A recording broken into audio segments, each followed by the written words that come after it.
May inani mahitabo sa tao.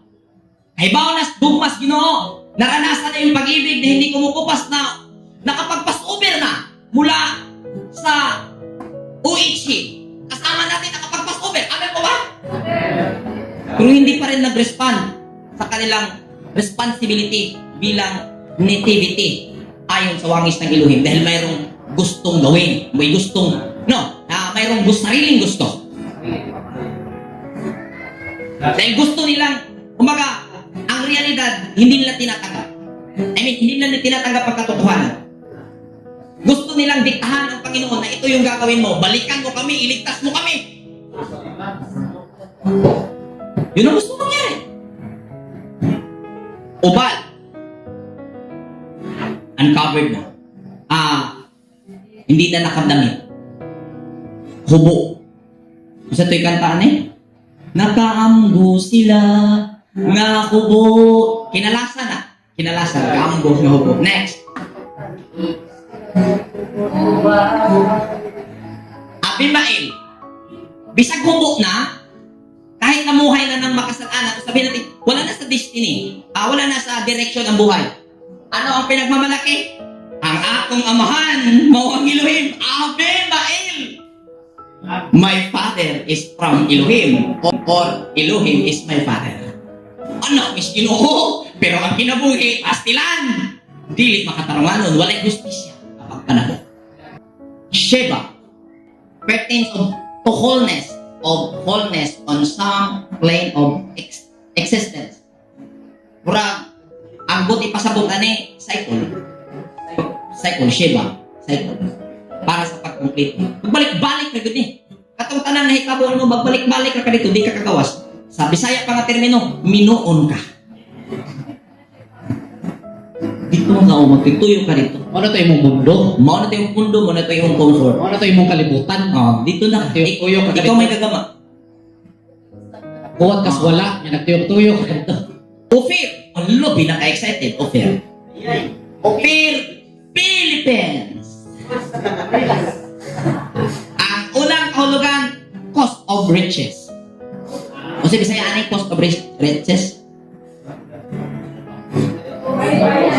Baybayon sa kabahandian o sa bahandi. Kung sabihin po natin, ano ba Tagalog sa baybayon? Dalampasigan ng kayamanan?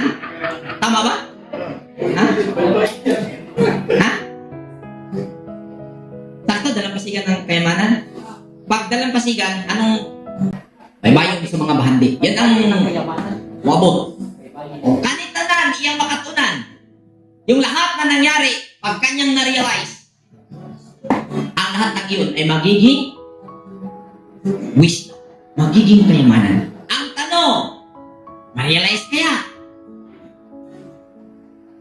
Amen? Ang tanong, mag-survive ka kaya hanggat ma-realize mo? Ito yung pattern na maganap sa buhay. Havela. Kung sa ganin bringing forth to languishing village, kani, murag, dadun ka sa nagkaluyang baryo. Pag abot mo doon sa offer, pagdating mo doon sa offer na leader, ay, yun yung port ng kayamanan. Pero,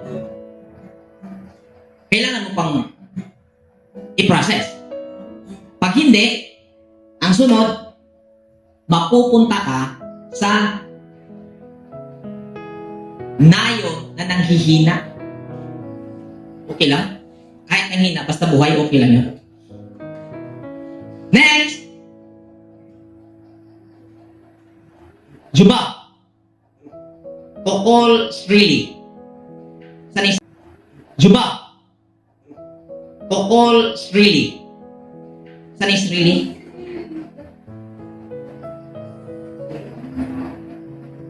Cry or call Srili.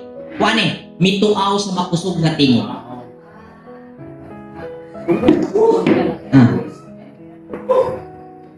Tungod sa daghan nga kasinatian, kung kani imong ipairal bilang hiber, ito yung ipapairal ng pangunawa, ito yung pinaka-last, pinakahuli na yung naranasin.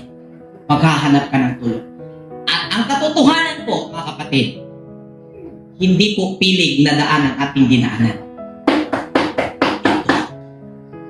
Realize niyo po, ganito po ang naramdaman.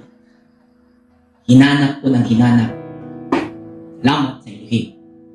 Narinig niya, pinakinggan niya ang ating malakas na boses. Humingi ako ng tulong. Naranasan kong padapa-dapa sa ground. Amen po. At maging testimony ito. Ngayon, tayo ay narito. Bukas ang ating kamalayan. Parehas tayo Hebreo. Piliin natin ang kaisipang pili. Huwag dito sa tiyukan. Dahil liliit at liliit ang mundo mo. Amen. Mapipigar ka. Kuwan ka. Mapipigar ka. Matatrap ka. At pagdating ng araw, hihingi ka pa rin ng tulong. Mo ni nahitabo. Kung tingnan mo, ito yung unang salaysay sa mga anak ni Arphaxad, sa descendant of Shem. Yan ang unang sinalaysay.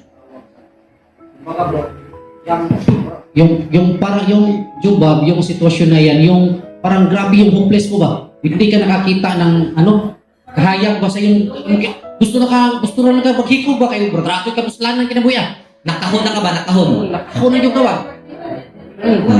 Berbuat niya siya. Pagpakamatay na lang siguro mo. Kaya, kung napapansin nyo, pag may nag-approach sa akin, kung naalala nyo, brother noon, nung nag-approach, gusto na niya makisama, hinihinandol ko ng tama. Dahil, sa tingin ko, baka nandito siya sa sitwasyong Jobab. Pero, choice pa rin niya ang masusunod. Kaya, hindi pa rin siya nagpapatuloy. At pumunta pala siya dito para turuan tayo na huwag nang maniwala sa Biblia. Still learners. Kung wa siya kasabot, yan matang amungon.